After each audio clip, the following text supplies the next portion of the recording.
gentlemen, welcome back to These Go to 11. Once again, I'm Nathan Bell. Joining me as always, Greg Dutcher. Greg, what's going on, man? Dude, look at us. We can't surprise the audience anymore with our guests. I was going to say, we used to say, so they're saying, who is the most distinguished, handsome guy? Well, that's clearly me, but besides me. That's right. It's not you anymore. No. It's the esteemed Nathan Bartleball. That's right. Yeah, if you ever wondered what the comic book man from Simpsons looked like in the flesh, here he is. Dude, I thought you were going to say the guy from Home Improvement behind the fence. You know, Tom. Yeah, this is him in the glory. Or Norm's wife from Cheers. No, that doesn't work. That doesn't work. Nathan, how you doing, man? I'm doing well. Happy to be here. This is the first time. Has anyone else been? Have you had a on? No, not since we're on video, dude. Video guest. Yeah. Oh, great! You way are to, our way to break it in first. That's right. That's true, dude. Yeah, and that's fitting because you and Nathan at one point were co-hosts together. Yes. For quite a little stretch on Pop Culture Ninja first, right. and then you joined me as co-host on These Go to 11 for a period of time. That's right. When there was no one else. That was the COVID years. Nobody else is calling. Yeah. My agent, he got me on a dishwasher commercial. And These Go to 11 was all that was left. So we're here to serve people. But it's like those shows in the 70s, 80s where they have that season where the main person leaves and like, who was the guy that came back in? And dies a horrible death. What was it, the episode or the season of Star Trek The Next Generation, season 2, where they got a different doctor and then Crusher ends up coming back? Like, it didn't pan out. You both are too young to remember the two Lionels on the Jeffersons, are you?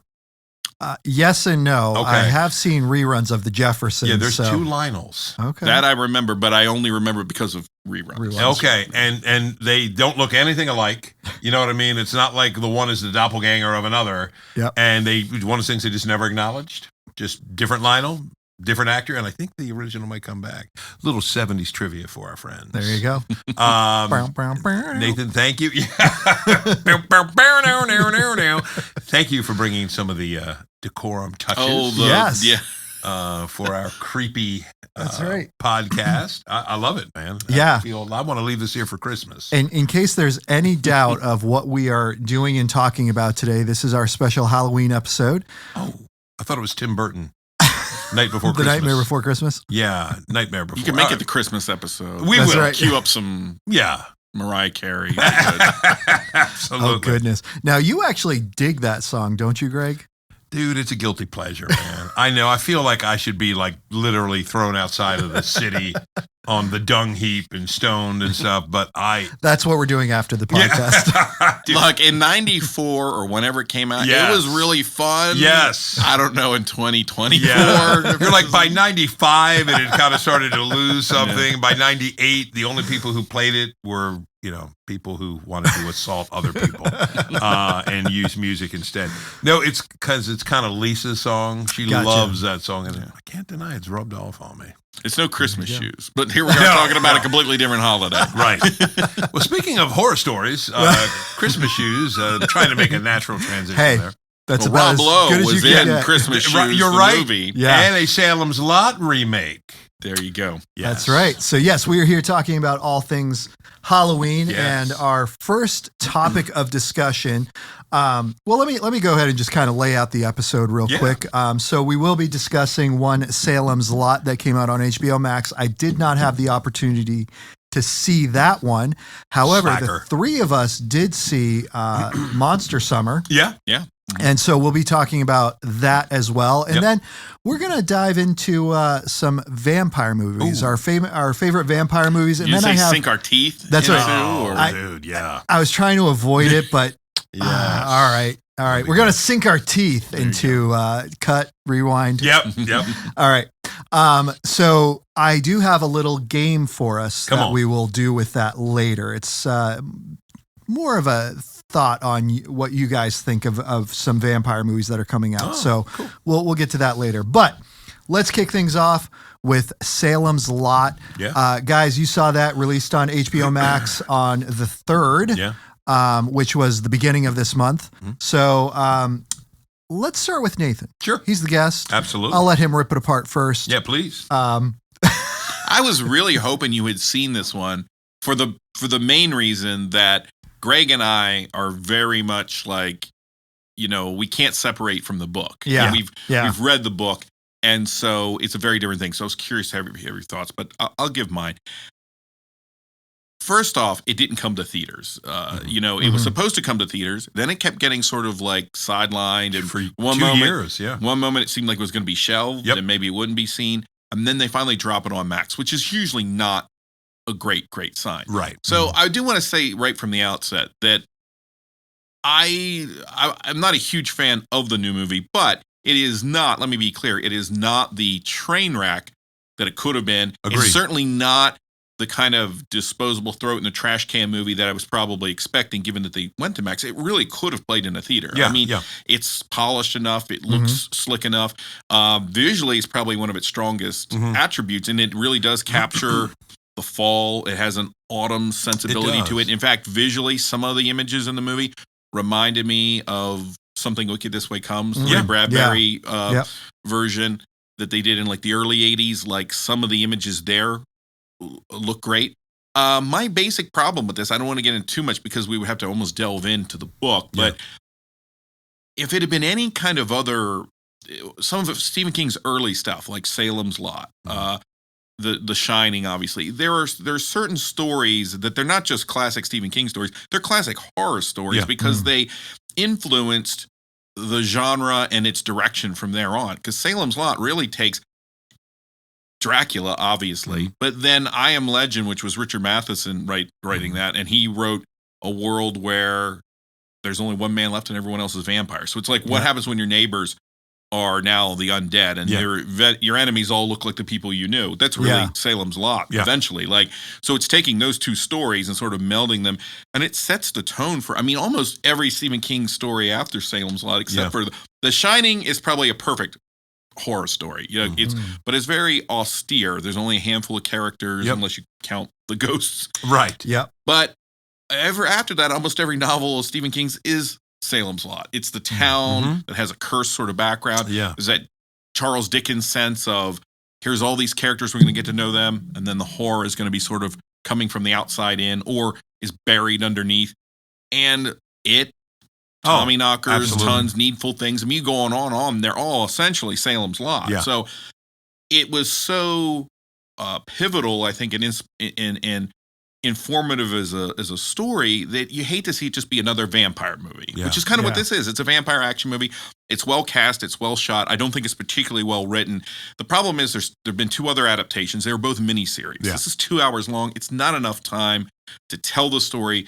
And I think this movie has been severely cut. And I don't mean that just in terms of plot points that are missing from the book, but just even its own internal rhythms. Like a scene will start and stop, and you feel like we didn't pick it up at the beginning or the end. And there are time lapses where it feels like the kids take 3 hours to walk home at one point. Right. And then you see all these other scenes happening. So I feel like this was a movie that was sitting around. I think it's on Roger Ebert's website. Obviously, he's passed, but he has a bunch of critics that come on. And someone wrote, this movie has been cut so many times it bled to death. I read that. And I think in a certain sense that almost is perfect for it. There are some cool shots. Yeah. There's some cool scenes. There's a younger character that will probably kind of resonate with anyone who really loves it, or Stranger Things. The character of Mark. Mark the way Petrie, they play him. This is probably the best Mark of the three series they've done. But the story was really about sort of like the corruption, your basic everyday corruption that lays under the surface of small towns, and it's sort of brought to the surface by this vampire. Everybody wants to know, why did this happen to us? All of that subtext is gone, really. Oh, yeah. And all you're left with are now they do introduce this whole kind of element of the drive-in theater, and it takes place in the 70s that wasn't a part of the book, and that is a cool set piece, and they do some fun things with it. But again, after one evening of like an action vampire movie, there's not really a lot there. Yeah. I won't add much to that, dude. I think we have talked about it a little bit before as both King fans. When you read Salem's Lot, it is just a very compelling story, and I'm with Nathan. It's as much about the town. I felt I showed this to my youngest daughter Ella. She's 15, going on 16, and knows nothing about the book other than that it's a King book, and she knows I like King. She goes, Dad, like she heard me kind of being tough on it. She goes, I thought it was kind of fun. Mm. So I would be curious to get your take at some point, dude, when you watch it, having not read the book. Yeah. But the book is real. I mean, think what it's called. It's called Salem's Lot. Yeah. It's not called Vampire Takeover, right? Yeah. Because it's the town itself is as much a character. And they just couldn't do it. I did read, I think I told you this before, dude, that the director's cut, if we ever see it, in this age of release the director's cut, like Justice League, is 3 hours. So part of it is I wonder what Gary Dauberman may have had in mind if we ever see any of that footage or learn what was in that footage. But Dauberman also wrote the screenplay for It Too. So I have my doubts. But I would say this for, like, if you're looking for kind of a fun kind of vampire movie, I think there are far better ones. I'm sure we'll talk about that. But yeah, you're right. There were, without giving away scenes, the drive-in thing was pretty cool. The scene where you see the silhouette against the twilight, that was probably one of the best shots. Was one of the best shots I've seen in recent. It was stunning to watch. It was chilling. There's a few shots in there that are really good, and I mean, it's got, who's the dude that plays Matt Burke? I like that actor. That's Bill Camp. He's really good. Yeah. He's been in a lot of stuff. I'm trying to think of movies everyone would have seen. You would have seen him in The Outsider. He was in The Outsider. That's right. He was in, you saw Sound of Freedom. Yeah. He was in that one. He was the person who actually says the quote that has the title in it. And he's a great actor. He's a very understated actor. He's a normal looking guy, right? Yep. Like, and but he's perfect for that character, that school teacher character that was played by Andre Braugher in the last one. Yes. Who brought a lot of emotion to it, but he's more. In fact, there's a scene where he's suspecting that this kid might be a vampire. He's at the bar. Yeah. He doesn't know a vampire, but he knows something's wrong. Yeah. The way that scene is shot is, but that's kind of the problem. They don't let the scenes breathe. I agree. The scenes that they do allow to kind of go on and develop a rhythm, like that scene. Yeah. That had some, power to it. Yeah. There's one scene that's the same in all three movies. Because while I was working, I had the other two playing in the background. And that's the scene, and there's more than this scene, but I know that it is replicated similarly in all three. And it's where, I can't remember, I think it's the mother of the kids. She's laying on the slab. In Green's mortuary, Yes. They're in the mortuary. She's laying on the slab, and the sheet sits up. Yeah. This movie has the best version, I think, of that scene. I would agree. It was pretty creepy, scary. It's intense. Yeah. The sheet sits up, and in the other versions, it sits up, and then the action begins. The sheet is sitting up while they're discussing what to do about the vampires. And then you have the sheet pulled against the face so you can see the outline. Yeah. Creepiest thing in the whole the whole episode. But so if you have HBO Max, turn it on and watch the 79 version. And then maybe if you have time, I agree. Watch this one. And for the 79 version, you guys remember Starsky and Hutch? David Soul is Hutch, one of those hardened 70s cops. And I mean, I think he passed recently, didn't he, in the last year or two? Not too long ago, yeah. And I loved how he played that role. He did. He's a little older for it. He is, yeah. Because it's weird because when he's with Susan, you're like, he's an older guy a little bit. Right. But there's one thing I do have to mention. So in the course of the story, you have this antique dealer who is sort of like the familiar. This isn't really a spoiler. Right. It sort of happens immediately. He is the representative for Barlow, who doesn't show up for a long time in the story. And in the previous version, the first version, James Mason plays him. The great James Mason. Yep. Then the second time through, the great Donald Sutherland. Yep. This next time, it's this guy. I don't know if I can pronounce his name. He was in Game of Thrones. I always thought of him as Angry Pacey. He looks like Angry Jonathan Jackson, Joshua Jackson. He does. Until he was in this movie, and then with that mustache, all I can see is Ron Swanson. He does look like Ron Swanson. That part when he pulls up to talk to the kids. Yes. And I thought he was going to admonish them for trusting the government or something. He just looks, the way he stares is. In fact, it made me think. I wish Nick Offerman were playing this character. I agree. Yeah, I looked him up too, and he plays the older Greyjoy that commands the fleet. The guy who comes in and help with the help of other things ruins the last back half of Game of Thrones. Yes, exactly. Yeah, and it was I would, dude. Well, might do that offline. Yeah. Check it out sometime because I know you like a good, decent, kind of scary film for us, and I'd say it was not over the top. Yep. For parents that are wondering about their kids. It's violence. There was mostly. violence. There was nothing Yeah. really sexual. There was No, nothing. there's not. In fact, I was able to show my kids this version. Yeah. And the 79 version, because the 79 version being a TV movie from Yes. that era. Yep. The weird part, though, is that the other TV movies, they have almost a more, like, they just, their scripts are much stronger. I would agree. It's so weird to have that this, particularly when they made the decision to put it on Max. I thought the decision to put it on Max would have been, well, we're just going to let it be a miniseries. Right, right. An excuse not to cut it and just drop it. Yeah. Which is astonishing that in the era when we are telling longer form stories, this is when we get the truncated version. I would agree. Last word. Yeah. I'm with Nathan. 79 version still the best. Okay. All right. Well, I'll look forward to checking it out, letting you guys know what I think. Yeah. So yesterday, from when we are recording this, we all went out and saw Monster Summer. But not not at the together same though. time. Not at the same because time. Bartleball had to see it with his family. Like Bartleball put prioritizing the- your family's Bartleball legitimate. put the invitation out. Nathan couldn't make it, and No. Greg was too lazy. So. That's true. Well, you know what? I didn't want to say, guys. The Ravens were playing. Yeah, we figured. And I was thinking, I gotta watch the Ravens, and they did get the win. I'm not Very held in the excited thrall for of that. sports ball, so Yeah. I Right. just, Neither am I. We were just going to see another movie. So. You saw Right. the Wild Saw Robot. the Wild Robot. It was Yeah. actually really good. People love that movie, dude. The animation that they chose to do with this was fascinating because it was this combination of almost like still print animation, but like regular CG animation, computer generated animation. So it was just really fascinating the way they did it. I But thought it's like a painterly feel to yeah, it. Kind of yeah. they did a couple years ago, they did another Puss in Boots movie. And it was animated Oh, similarly. okay, yes. And it took me a minute to get into it, but it's Yep. really a neat way Yes. to make a movie. Yeah. And the story was just nice. Basic, like almost like Ugly Duckling story type thing. But again, it's told in a very unique way. It looks like a classic Quest movie. Yeah, Is it, a little bit. Well, there's a lot of family discovery in it. Okay. It is heavy on family discovery and who's my family, that type of thing. Yeah.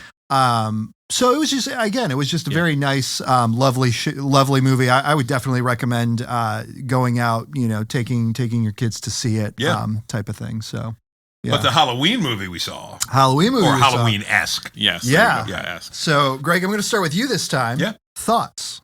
Monster Summer. Yeah. I liked it. I mean, remember we saw it together last night. This one we may have to set up because I don't know if anyone would know about it. Yeah, really. because it really didn't get a whole lot of press. Yeah.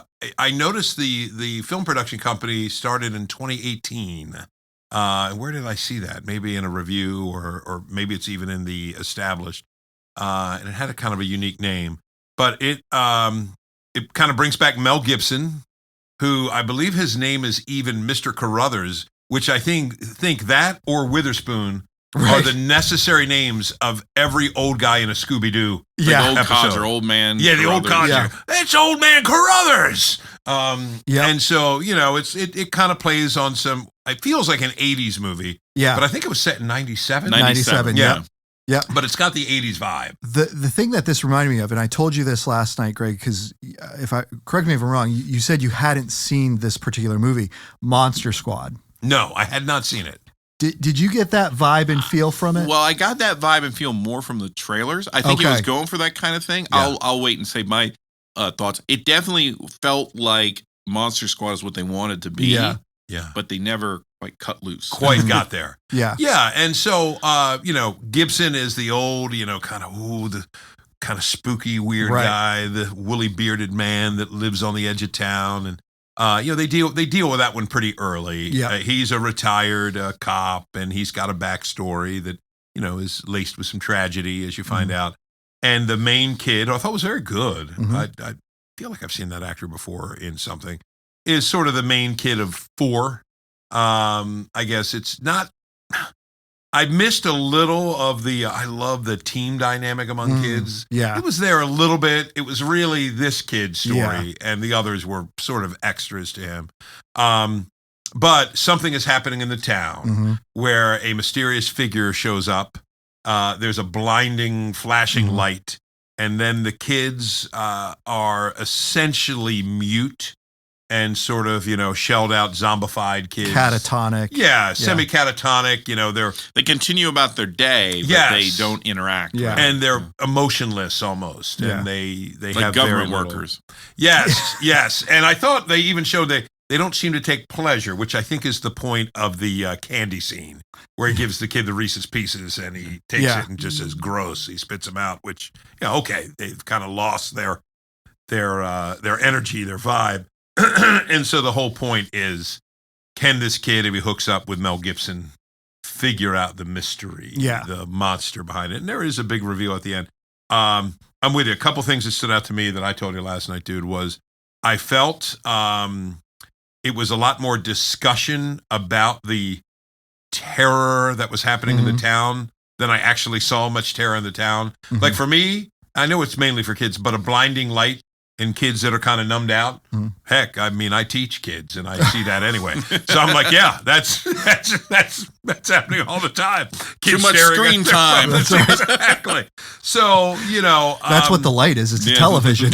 Yeah, I felt whatever the creature is, whatever the villain is, I would have liked to have seen more. I would have liked to have seen have a stronger heaviness, a sense of the antagonist, reign of terror, so that I'm a little more invested in Gibson and the kid who is trying to figure it out. Act 3 was kind of crazy, kind of fun, kind of wild. But I left, and remember I told you, I said, it was good. It felt a little flat to me. Yeah. Didn't quite give me the feels. Yeah. The way you mentioned earlier, dude. Kudos to the Ray Bradbury Something Wicked This Way Comes, which I remember watching as a kid again and again. I think it came out in 83. It did, yep. Yeah, and because I probably saw it when it came out. I feel like 83 to 87, I was obsessed with that movie. Yeah. The Carnival, just a creepier feel.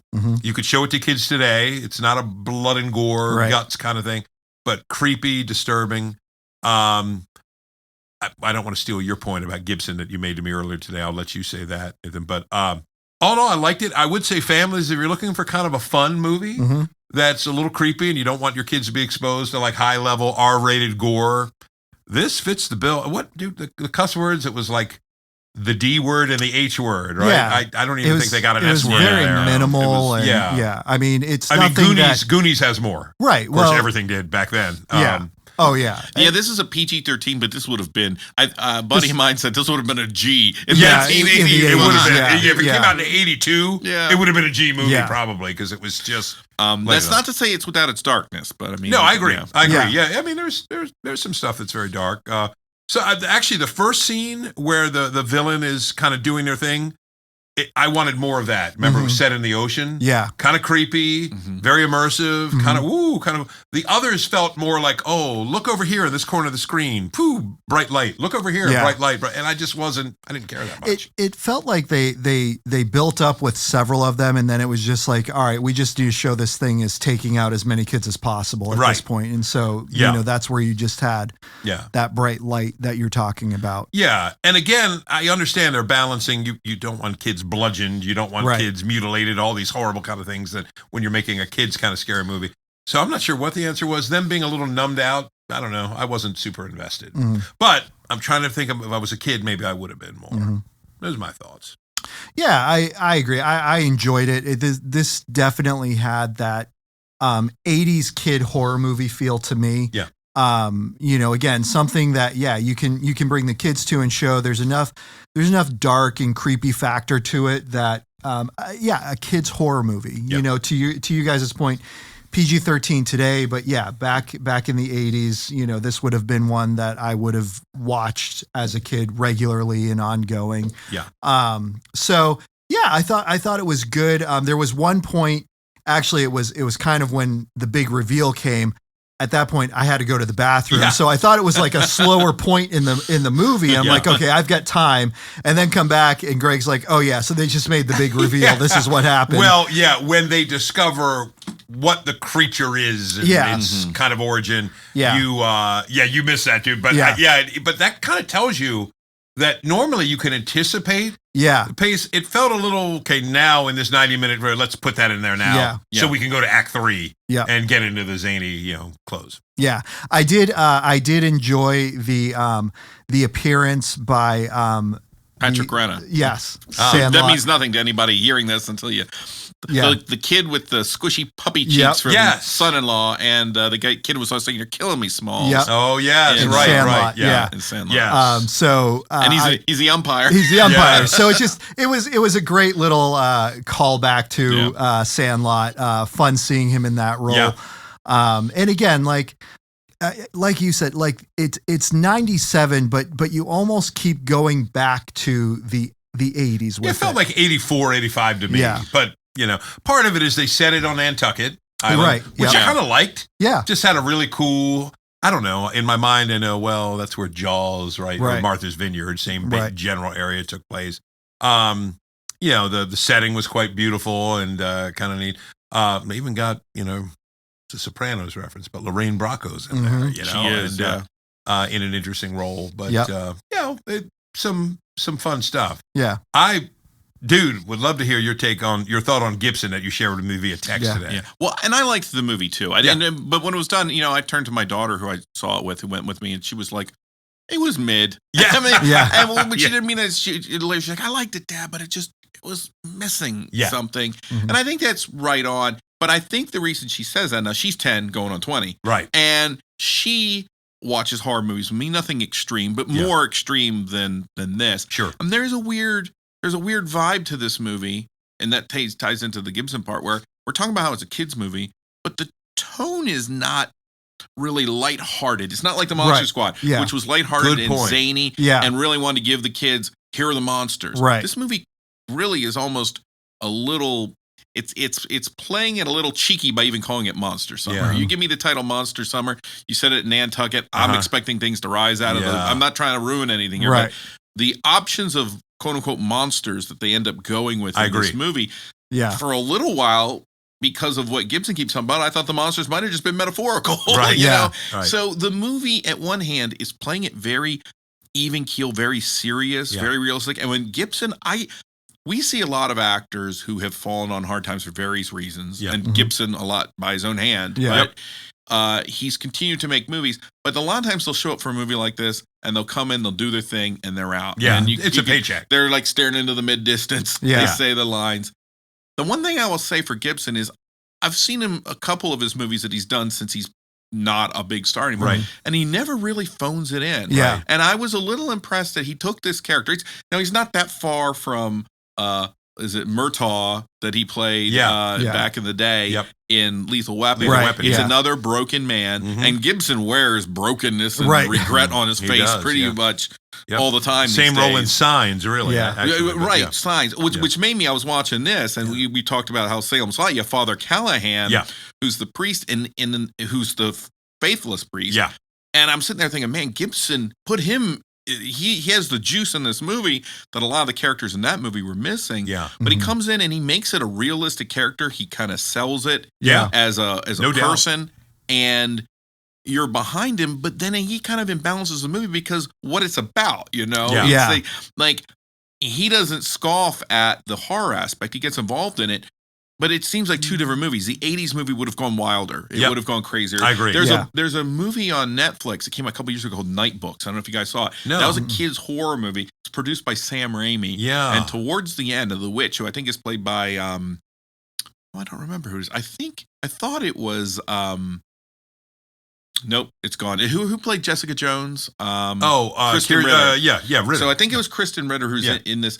And towards the end, it gets all vomity and goopy, like Yeah. a Sam Raimi movie. Yeah. Like, kids need this a little bit Right, sometimes. right. This movie's almost Stephen King light. Yeah. Like if you look at some of the things that happen, there's that scene at the end. Yeah. Mhm. Is almost like Bill Denbrough beats the devil. Yeah, in the that's- sense of like yeah.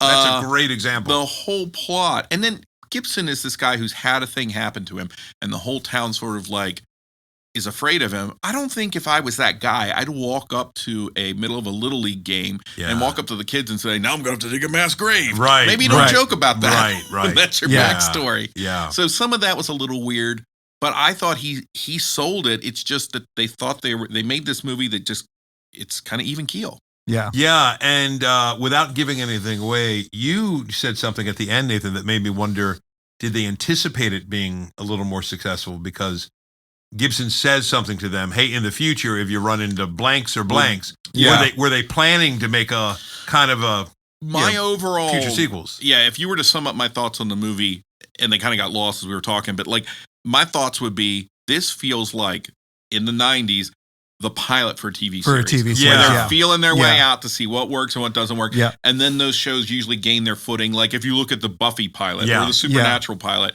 they're not particularly strong. Right. You would I watched both of them when they aired, and I thought, I don't need to see too much more of this. Right. And then I went on to really love those shows. Yeah. But that's what this feels like. It's like almost could be a template for a pilot. Great point. And I would watch that show. Yeah. I would too, because Yeah. it has the ingredients Yeah. to really hit its stride. Yeah. And I would agree. That's a great example. The pilot, it was good. But I would say, I mean, I'm thinking, I remember when my kids were that age, wanting something like Something Wicked This Way. Yes. Mhm. That's kind of, a little spooky, a little creepy, a great family movie to put on a, Friday night around Halloween or something. And this would fit the bill. But Yeah. I'm with you. I think even my kids at that age would say, yeah, I've seen better. Or what Izzy said, mid. Yeah. Well, I think also the visual palette, Izzy made a great point. She would always have every movie set in the fall. Right. It's called Monster Summer, but she goes, Dad, it didn't really feel like the summer It didn't either. feel like Yeah. summer, She Yeah. goes, it felt like spring, and I hate spring. Right. So, but Yeah. so visually it's not great. It has a kind of a muted, dull feel, and there's not too much. In fact, maybe if you took Monster Summer and the New Salem Slot, combine them, Right. you'd have a successful film Yeah. overall. Yeah. But I did like this one more than the Salem Salem Slot. Slot. Yeah. Real quick reference, dude. I'm sure you guys have heard, but when they made Halloween in, what was that, 77, 78? The original Carpenter's Halloween.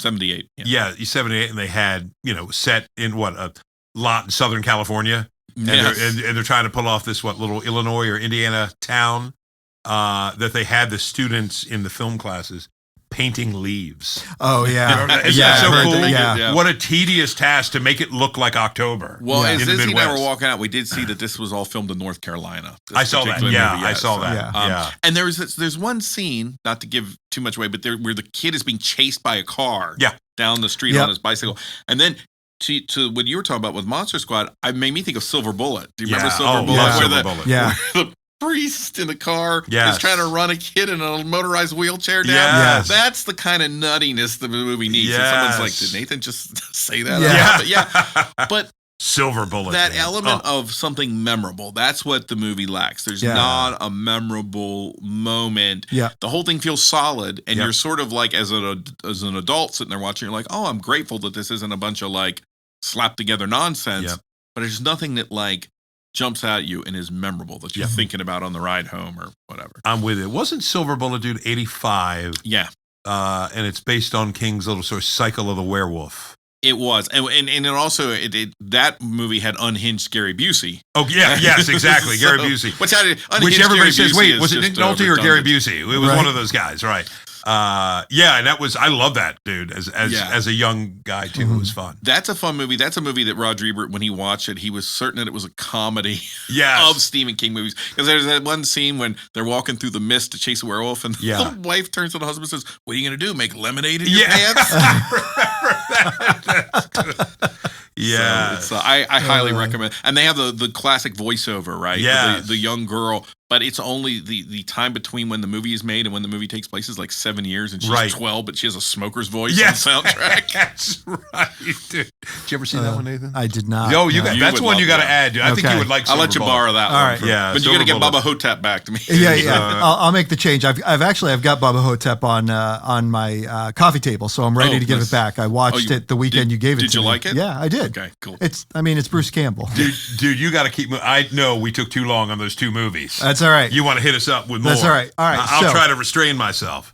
What I want to do now is I want to talk to you guys favorite vampire movie, and Yeah. then I'm going to give you guys a list of vampire movies, and here's what you're going to give me after we talk about our favorite. Is it great? So yes, definitely see it. Is it, as Izzy would say, mid? Or is it trash? Yeah. Don't waste your Does time. it suck? Yes. So that's where we're going to go. So Let's go ahead. I'll go ahead and start this one. Yeah. Favorite. It's hard to pick a favorite vampire movie because vampire movies are fine. I can have a enjoy 10-way them. tie, right? But Yeah. but for me, honestly, just because of everything that's in it, and I have such an affinity for the director. Really, I think one of my favorites is Van Helsing. Van Helsing, baby. You're going for the hero. So I enjoy the humor of those type of movies. Dude, you just want to be Hugh Jackman. Steve, I can't even hide my face because it's not on radio anymore. I know. Nathan's like, I can't believe you just I said think I that. did an eye roll that went up, down. It just his eyes just spun around. I in was his head prepared and for came this back because you around. told me this yesterday when we were talking about favorites. Yeah, and again, one of the reasons why I just enjoy it is just I enjoy the music in it. I actually will play the music, the soundtrack, just on its own. That's one of those soundtracks that I just play on its own. It's just crazy, nutty, It is crazy. fun. It's like an adventure movie. You know what I mean? I think of it as just pure adventure, which I see as... It's not as good as the Mummy movies. But in terms of like the humor it brings to the table, and I think it's funny. I think it's crazy. Yeah. Whatever they were shooting for, I'm sure they didn't end up getting, but I really like it. Again, there are 100 movies that I could probably place in this category. I mean, in fact, we're going to start going through some of these movies. But when I think of a movie that I would go back to year after year, right? Wow. I think from Dusk Till Dawn. Oh yeah. From Dusk Till Dawn is a fantastic movie. Early Clooney. Yeah. I don't go back to it year after year, right? Van Helsing is one that I will put in along with The Mummy, and I will watch it time and time again. Yeah. So funny story about what'd you say? Dusk Till Dawn. Yeah. Don't know how that happened, but in 1996 when it came out, we rented that movie, and I had seen Pulp Fiction. I thought that in Desperado, which was Robert Rodriguez was the director, and Tarantino did some writing on this one, I think. I didn't know it was a vampire movie. Wow. We started watching because it was not really advertised that way. I agree. Yeah. And the poster shows no vampires on it. And the first half of the movie, the entire first hour of the movie, there are no vampires. Right. Yeah, right. Yeah. So when they show up, and they show up in a kind of spectacular fashion. They do, yeah. You're like, wow, there's vampires There's in this vampires movie. in it, yeah. Yeah. And you're right, it's not like a Salem's Lot where there's one that you start, how many of them are there? No, Yeah. it goes into pure Peter Jackson right, level it does, zaniness of Yeah. gore and craziness. And I think, doesn't Tom Savini have like a gun on his crotch? Yes. Yes. Yeah. Yeah, Yeah, the crotch cannon. That's a rougher one. But Yeah. all the I think Harvey Keitel is the faithless. Yes, priest. of course, Yeah. yeah. Anything. Yeah, associated that's not one that I'm recommending for families. Right. No. I was just clarifying. Yes. Yeah. with. Mr. Nathan said we should watch it. Right? Yeah. Van Helsing, Don't do that. Van Helsing is family friendly mostly. I think. It is, yeah. And again, it's just when I think of one that I will watch every year, that's one that I watch every year. Yeah. And so really that's why it's number one on my list, just because it will come to the viewing where the others, like I've seen From Dusk Till Dawn a handful of times. But I don't keep coming back to it every year. Like I think the last time I watched it was like 5 or 6 years ago. Yeah. So for me, that's where I would go with that one. Is it because it's so forgettable that each time you watch it, it's like, I'm just, You know, I'm just I've never kidding. seen this before. Right. This is amazing. That's funny. Yeah. So Nathan. Well, I won't rag on it too much because I did just buy that on 4K, Okay. because my daughter does enjoy it because it is silly. It's a Yeah, goofy. yeah. It is, It's a Monster Mash. Yeah. Sometimes it feels like Monster Mush. Right. Mostly, if it played the Monster Mash song at the end credits, it would would make be perfect perfect. sense. It would fit right in. Yeah, they easily Well, could. now I have to counteract that with something Yes. super artsy and crazy. I had probably like 10 or 15 different movies here, but I think honestly the best one in terms of just creepiness and you capture the idea of the vampire is still Nosferatu from the 20s. Yeah. And I know that sounds silly, like, oh, that's No. such an arty critic thing to say, is like, oh, the silent film that with missing reels and stuff is the creepiest one. But it really is a very weird, and we're about to see a remake of it. I saw, coming out from from Robert Eggers, who did The Witch and Lighthouse and The Norseman, or The Northman rather. Yeah. And I think that's going to be really good. Willem Dafoe's in it. And Dafoe actually played this version of the character in a movie called Shadow of the Vampire. Yes. That's right. Yes. That's right. And he's really good at it. And the so strange is the portrayal of the vampire in that 20s film that the premise of the Shadow of the Vampire is that F.W. Murnau goes and finds a real vampire to star in his movie. Yeah. And all he needs to do is feed him a few cast members. Yeah. So I did get to it. Shadow of the Vampire. But Nosferatu, when you're watching the way and it's the Dracula story, but because of rights issues at that time, they didn't call him Count Dracula. He's Count Orlok. Yeah. And the portrayal of that vampire, where he's bald, he looks old. The idea, you see Tom Cruise in Interview with a Vampire, and even Frank Langella in that version of Dracula from the 70s, right. which is a really good movie. But those are the dashing vampires. The idea is, what would it be like to be alive that long? You would kind of look like that. He's very rodent-like. The shadow is usually in the room before he is. The whole vibe is just so otherworldly. It is. That I can't think of a movie that haunted me of an old silent film like that. Yeah. But the imagery of that vampire is stunning, and the film itself is still very watchable as a movie. I'm excited about that remake too. Me too. Well, honestly, Dafoe, he's kind of got me. Not that he can. I'm sure there's some movies that aren't his best, but he works a lot. He works a lot. He does. But I just love Dafoe. And well, I've got one. Did you guys ever see a movie he did? I forget what the name of it is, but basically he's in Australia. And is he hunting the Tasmanian devil? Close. He's hunting I think it's actually Tasmanian wolf or Tasmanian. It's not the devil, but it's a Tasmanian wolf. It's called like The Hunter or something. Something like that. It's a good movie. Yeah, I liked it. Oh, you did? I didn't. Oh, you did? I thought the movie was I think horrible. we watched. Oh, you know why? It's a difference of Van Helsing and Nosferatu. That's right.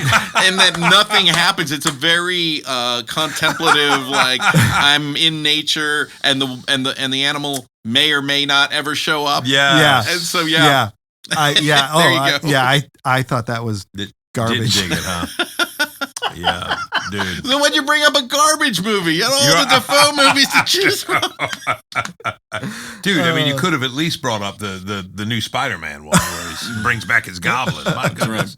Mine, dude, I think Mr. Bartleball was kind to me because he may have put this at the top. His 1985 Fright Night. Well, what he did is he sends to me, here's what the here's what I'm doing. And here's the dibsies. Yep. And I called dibs. I said, I'm doing Fright Night. Yep. Dude, here's why. I saw it in the theater, and it wasn't a huge smashing success when it first came out. It did okay. It was up against the same time as like Weird Science and a bunch of other movies. It was. Which I think it's much better than those. Yeah, and that was I have to look if it was up against Back to the Future. I can't remember. Same year, but not the same. It was the same summer. That summer was full of movies. Oh, 85 was huge. And dude, it is still, to me, if there's a movie that I have seen more than maybe like a Shawshank or a Godfather or one of the top movies. I like There Will Be Blood a lot. I go back to that one. But Fright Night, 1985, my wife doesn't quite understand why I'm so obsessed with it. But I think, honestly, dude, the relationship between Charlie Brewster, the main kid, and Peter Vincent, played by the late, great Roddy McDowall. What year did he die, Nathan? Do you know? Not like the late 90s, 98, Yeah, I was 99. gonna say, I think he passed. Because the last movie that I'm aware that he was in was A Bug's Life. It was just his voice. Yeah. And that came out in 98. So he might have he passed in that vicinity. I think you're right. And a quick setup on that gives it away. It's just such a great, it's kind of like Rear Window meets a vampire. Or even better yet, what was the remake they did with David Morse? Disturbia. Yes. Which Disturbia was really just a remake of Fright Night. It was kind of a mashup, but the next door neighbor, what's he up to? Of course, nobody believes poor Brewster, Charlie Brewster. But Chris Sarandon is the next door neighbor who was fantastic as Jerry Dandridge, I believe is his character's name. And Roddy McDowall plays the cheesy late night, like local cable version of a great vampire hunter, right? Right, he's a horror host. He's a horror host, yeah. Like in Elvira. Around here we had Count Gore Vidal, or it was Gore Vidal, but it was like a playoff of that. Yes, and he off was his a name. vampire. Yeah. And he's like that. And of course, when Brewster suspects that Sarandon might be a vampire, of course, you're going to recruit the great guy who's just He's a broken down like actor because the movies he was in are like the Hammer movies. Yes. And they show the clips, and there's one scene. I love the subtlety of how he's holding the stake and it's pointing this way. It's pointing the other way. Yeah. I love it. You're right. They got all those details right. So he gets drafted in, and of course doesn't believe it, and it's ridiculous, and just leads to it's a small movie in terms of characters. It's the main kid, his buddy. We've talked about it before, which has some really heartbreaking aspects to it. His girlfriend. Yeah. Stephen Jeffries plays it, and is it Amanda Bierce? Yes, who was later on Married with Children. Yes, she's the girlfriend. Yeah. And it just holds up. I mean, I've been watching this movie for, oh my goodness, almost 40 years. Yeah. And it's 39 years old, dude. That's crazy. Wow. Yeah. And it really holds up. They did a remake, where we've talked about that, I think 2011. Yep, 2011. With Colin Farrell, which is not a bad movie either. Colin Farrell and the late Anton Yelchin. Yes. Charlie. He plays Toni Charlie. Collette was his mother. So it was a great cast. It did have a great cast. Imogen Poots, who has recently been in, I think, Yes. what was that TV show? The Outer Range. Yes. She was on there.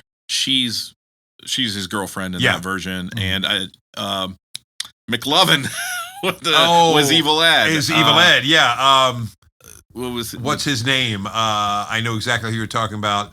You've seen him 100 times. He always plays kind of the... He'll always be McLovin. Yeah, he will be. He's the nerdy kid. Christopher Mintz-Plasse is his name. Very good. Yeah. And then David... Tennant. David Tennant. Tennant plays Vincent. Yeah. And I'm with you. They had an opportunity. They needed to get Sarandon to play Vincent. I think so, because It would have Sarandon been- has a cameo, but he wasn't doing a lot of work. No, then. he wasn't. He almost plays that version when Tales from the Crypt had Tales from the Crypt, Bordello of Blood. He Yeah. kind of Oh, plays yeah, that yeah, kind yeah. of character. Yeah. But in the movie, in that one, he's a Vegas like stage show of He vampires. is, And yeah. It makes no sense why a kid would think that would be like, oh, I'll go ask this guy about how to fight vampires. Agreed. But yeah, the 80s movie is great. Like, Oh, it's yeah. Tom Holland. He didn't do a ton of other movies. The other big horror movie he did was Child's Play. Yes, that's right. The original. And not Child's the Play. young Tom Holland. He Right. don't think was alive. No, it's funny because when that yeah. guy showed up, I'm like, this guy's. I Like know. the I'm Fright Night thinking, guy. yeah. When I first saw it, I was like, Tom Holland. I don't think he wrote that when he was 6 months old. But yeah, I just love it because it's got some humor. It's got some 80s teen angst. The special effects, to me, you could tell they're 80s, but I thought were pretty darn good at the time, and almost they've helped me appreciate it more because they're a little campy. Yeah. But it makes me love it more. Yeah. I just love watching that movie. So. Yeah. Well, they're campy, but they're like purposefully so. And I think talking about Fright Night is kind of reinforces some of the issues that we have with Monster Summer, where everything is played just so realistically and almost like bland. I in a agree. sense, because the monsters in Fright Night are over the top. They like, are, It's yeah. not just the special effects used to realize them; they're pretty good. But like one monster's mouth Yes. opens from like the side of the ear down to the other ear. Yeah. There's a bat with a creepy looking with the face and There's a whole scene involving a wolf crawling Yes. with a stake through its Yep. belly. It's like, I mean, it's crazy stuff for the 80s of It practical was. effects. There's no CGI, obviously. No, but no. the heart of the movie is the Peter Vincent character and that, like you said, that relationship. Yeah. And I think what's good about it is it reminds us that was a thing that was happening in the 80s, like the horror host and the TV, Yes. like that personality, the guy. Now we basically, the only thing we have is like Joe Bob Briggs, Right, who's still right. around, who's still milking that kind Yeah. of image, but we don't have any modern people that are really like that. That's a lost thing. Yeah. And so that idea that he goes to that guy for help, Yeah. and that honestly, I've said this many times, I think, and it's not an exaggeration, and I would have thought that it was at least possible, he should have gotten an Oscar nomination for that, for Best Supporting Actor. I said that to you last night. Yeah. that Nathan Yeah, said you that, did. Yeah. and I couldn't agree more.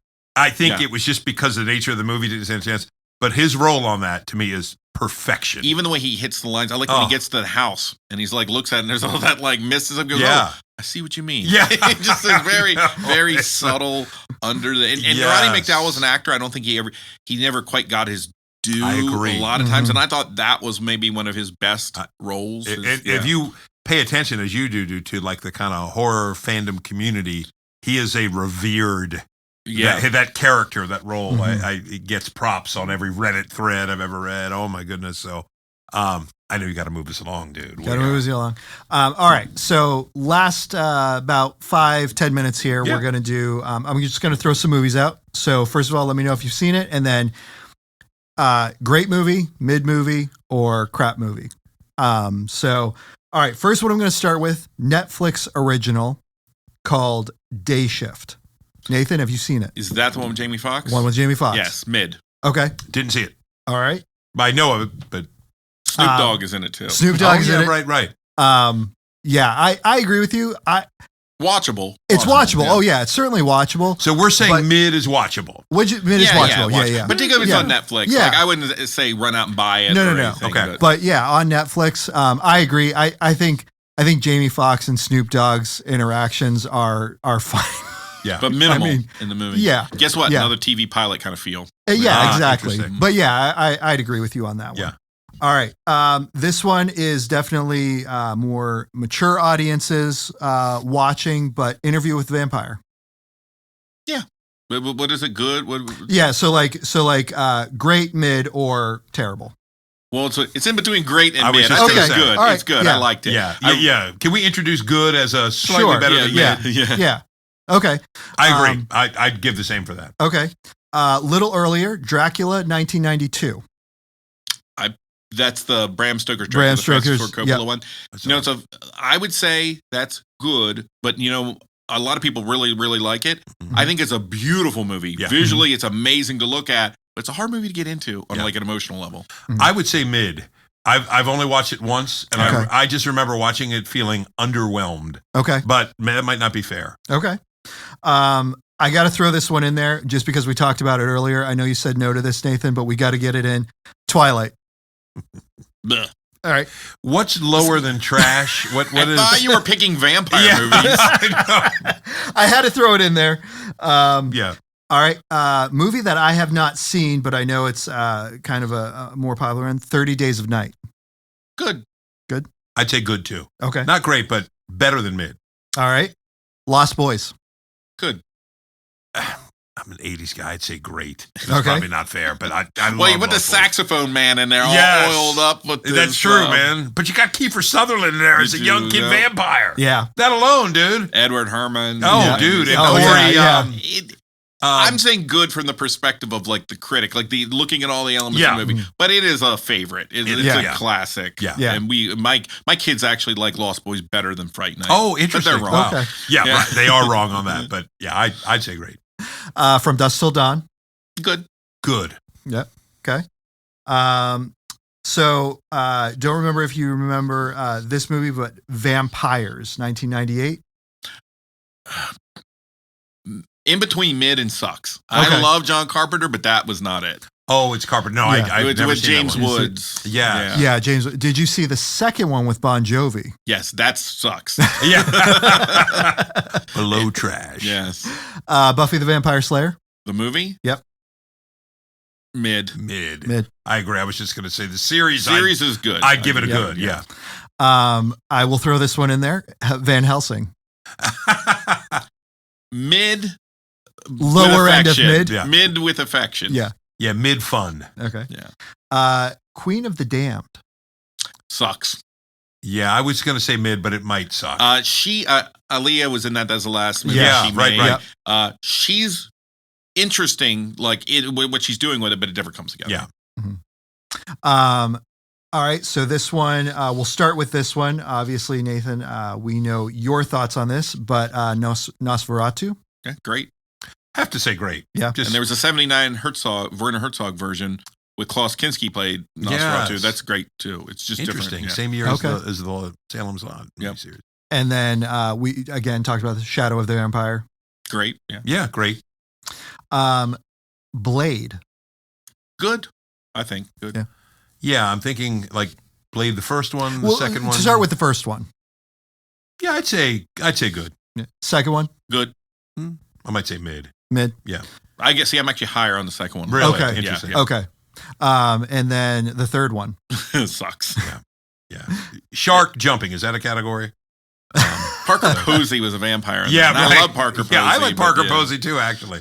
I actually kind of dig her role in Scream 3, which is, there's not much I like about Scream 3. I like her. She's like the Gale analog. Yeah, she was. Yeah, I thought she was funny. All right, here's one. Abraham Lincoln Vampire Hunter. Sucks, even though I wanted to like it. You know what? It's so bad, but I'm going to give it mid because I kind of had fun with it. See, I wanted to have fun with it, but it wasn't silly. It was. I know what you mean. There's a scene where he's throwing like CGI vampires and CGI cows, and they don't even like acknowledge that that's ridiculous. I know. That's probably fair. Last Voyage of the Demeter. Mid. Didn't see it. Okay. Some good parts. Good parts. Yeah. I liked it, but I think that ultimately it didn't distinguish itself for me. Yeah. Okay. Let's start with Underworld. So the first one. Oh. Is mid minus a thing? Yeah. Didn't dig it. I mean, I liked her outfit, but yeah, I would say mid. Okay. Yeah. All right. And then subsequent ones after that. No, I didn't see them. Yeah, Okay. I think I may have seen the second. I thought same thing, kind of progressively lamer. I was always surprised when they would get actors like Bill Nighy and like Derek Jacobi. Like, are they just waiting around? Like, I guess that's what Christopher Lee and Peter Cushing were doing back in the day. Right. Yeah, getting that sweet, exactly. sweet dough. Getting a little bit of money. Said, let's get that beach house. Right. Wanted. Yeah. Aeon Flux. That's not vampires. That's not? I thought that was. You're thinking of Ultraviolet. Oh, Ultraviolet. Okay. See, I know what kind of second-rate hack movie you were. Yeah. Awful. Yeah, I didn't see it. I know of it, right, but never saw it. Daybreakers. Liked it. Wait. Good. Tell me who's in Daybreakers. Ethan Hawke, Willem Dafoe. It's a world where the vampires rule everything. Of course, yeah. Good. Let's see. All right, here's one. Dracula 2000. Sucks. That's what Gerard Butler plays Dracula. Yeah, right? yeah. That was again.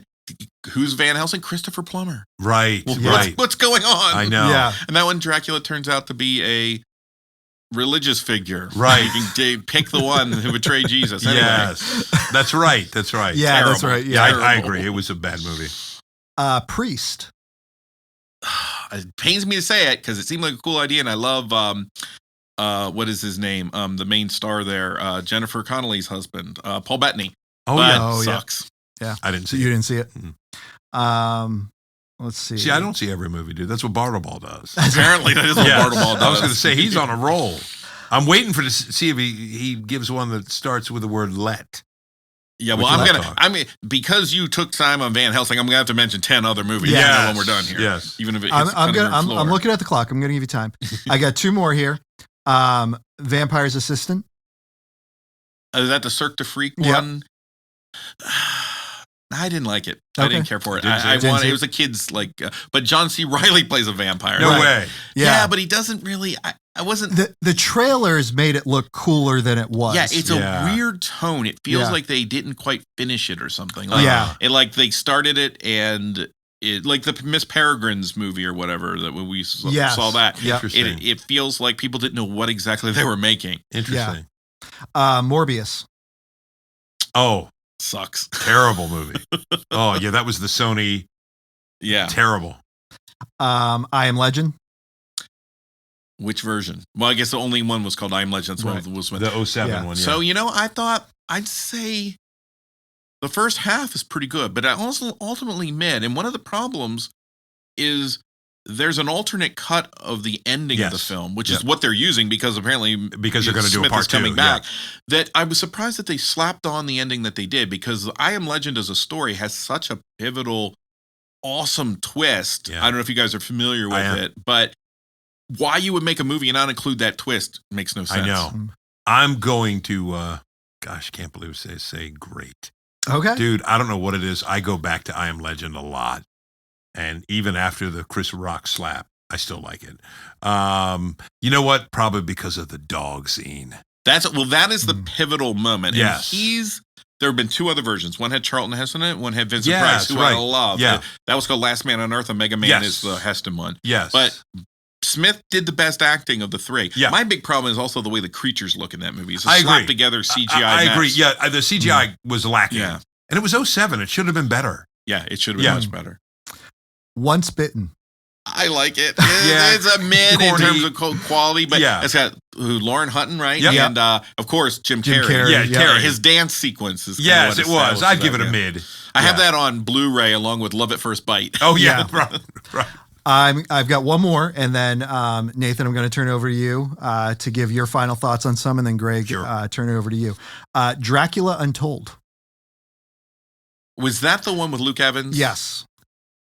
That's a mid. Like they're trying to make a big fantasy sort of epic out of it. Did you see it? I It's did. like, yeah. Yeah, I remember the fact I remember so little, I would say underwhelmed. I mean, mid-minus is probably fair. I just remember there's a scene where he's controlling bats and he makes his fist, and the fist full of bats just comes down and crushes the army. Yeah. Right. That sucks. I'm changing my Yeah.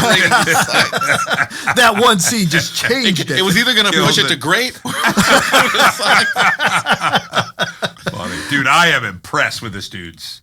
Oh, yeah. I mean, there's nobody like Bartleball. All right. So take it away, Nathan. It's funny. That could mean a lot of things. There's nobody like Bartleball. All respect, my friend. We always go past an hour. Yeah. Well, I'll just mention some because I think the fun thing of this is sometimes you're taking notes on movies that you maybe haven't seen. So I think of a couple. There was a movie a few years ago. It was an Iranian film called A Girl Walks Home Alone at Night. Yes. And it was done in black and white. Did you see it, Greg? I know, but it was up for some acclaim. Didn't that get nominated for something? If it's the one I'm thinking of. It might have. It's a black and white film. Yeah. And it's almost like if Tarantino moved to Iran, he might have at this point actually Yeah. somewhere out there, and he made a vampire film. It would be like this. She's not your normal looking bloodsucker. She has a hijab and she was on a skateboard, and so it has the vibe of the movie though. It feels like early Tim Burton, like when he was doing like Frankenweenie and stuff like that. Yeah. So I highly recommend that one. It's definitely avant-garde. Yeah. Let the Right One In. Yeah, there you go. There's Loved two versions of it. They did Let the Right One In, then they did Let Me In. Yes. Which is the American version. And I'm usually not the person that says see both, but see both Yeah, I because they agree. do different things with They it. do. And Okay. they have a great cast. I'm trying to think of the actress who plays her in Let Me In, but Let the Right One In. If you can only watch one of them, watch that one. Has one of the most, I'll give away, memorable final scenes. If it's the one I'm thinking. Yes. It's a little boy. Yes. And he sees. It's aquatic. Yes. This is the sequences. It's a bully boy who meets in the apartment complex where he lives a vampire. She appears to be a young girl, and I'll leave it at that. And then there's a relationship that develops. But this is, again, not for kids. No, definitely not for kids. But neither really version. well done. Yeah, And- both. And Let Me In is the Americanized version, but it still retains a certain depth to it. Mhm. But it's interesting because both interpret what's going on slightly differently. Is the one Sweden? What is the Swedish, the yeah. first, that's what the I one's thought. Swedish. Yeah. A movie, another Toby Hooper movie, although I don't know if I'd recommend this to your audience, was Life Force. I have a very vivid memories of that one. I was thinking of that one. yeah, Yes. The problem there is the female vampire. She's from space. That's cool, but she walks around sans clothes. Yes. For most Always. of that film, yeah. Really, all the Hammer movies. There's some of those that are pretty good. Like if you watch Fright Night and you think about what they're doing there, the Peter Cushing and Christopher Lee, the first, which I think is the Horror of Dracula. Yeah. That's worth tracking down and seeing because Christopher Lee does a whole lot with very little in terms of playing Dracula. Yeah. And I had a whole bunch. There's a movie called Kronos. I thought of this because we went to Monster Mania this weekend. And Ron Perlman was there, and he's in it. It's one of Del Toro's very early movies. Yeah. And it's a twist on the vampire story. It's a foreign language, one of his foreign language films. It's about this antique dealer who gets this. It looks like a scarab beetle, but it's like a brooch. But inside of it is this ancient bug, and when you put it on, it digs into your skin and is a transference, and you become, in a sense, a vampire, but not the typical vampire. Yeah. Okay. But this happens to this old man, and then his grandchild, who he's taking care of, she's trying to like care for him now. So it's an interesting thing of like the kid trying to care for the adult, where she puts him in her toy box and pushes him out of the light. Yeah. And it's a very, again, not a kid's film, but I recommend it. And Ron Perlman is in that one as the villain. Okay. So Kronos If is Perlman's good. in it, almost a must. Yeah. We talked about Anton Yelchin. There's a very interesting, if you don't want your vampires to bite people, but also don't want them to sparkle, there's a movie called Only Lovers Left Alive. It's got Tilda Swinton. It's got Tom Hiddleston. John Hurt is in it. Yeah. And so is Anton Yelchin. And they're What a like cast. beat stoner poet vampires, Yeah. but it's an interesting movie. I liked it. Interesting. I'm trying to Vamp. Do you remember Vamp? Yes, from I the do. 80s? yes. I do remember That's that. kind of more the action vampire. Oh, the one to see that I probably should mention if we're talking about Lost. Yep. There were 3 trifecta vampire movies in Near the Dark 80s. as Near well. Dark. Yeah. Near Dark is really good. Now you haven't seen it, have you? I did. I loved it. Oh, you watched it? Yeah, watched it this yesterday. morning. It's great, Yes. right? It's a Fantastic. neo-western. I don't know how I missed it. Yeah, Catherine Bigelow, Yeah. who went on to do The Hurt Locker Yep. and several Zero Dark 30 and several other movies. She did this movie, and it brings back, probably because I think she was married to Cameron at the time. Yeah. They've got Lance Henriksen, Bill Paxton, and Jeanette Goldstein, Oh, wow. Incredible all from cast. Aliens, Yep. and they're the vampires. Okay. And it's really good. It's dark, but it's not without hope. Yep. It's bloody. Paxton is going Yes. nuts as a vampire. I have such a bro crush on Paxton anyway. Well, period. you thought he went nuts in Aliens. I know. He's even He more is. over the top in this one. Incredible. He's almost scary. I know. And Henriksen's really good too. Yeah. Like he's Yeah. playing, and It's well worth the watch. It is. Near Dark. It Okay. would be up your alley. Yeah. I think it'd be very good. Yeah. It has one moment where they try to find a way to get around.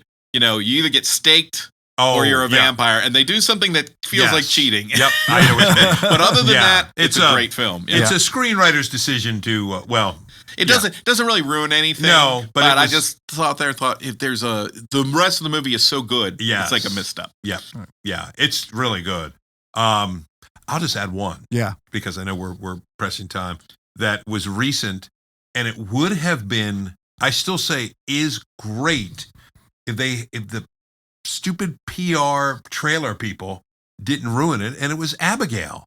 Oh, And, you yeah. know, Oh, yeah, Because yeah, if you think about it, you know that Abigail's a vampire movie from the PR.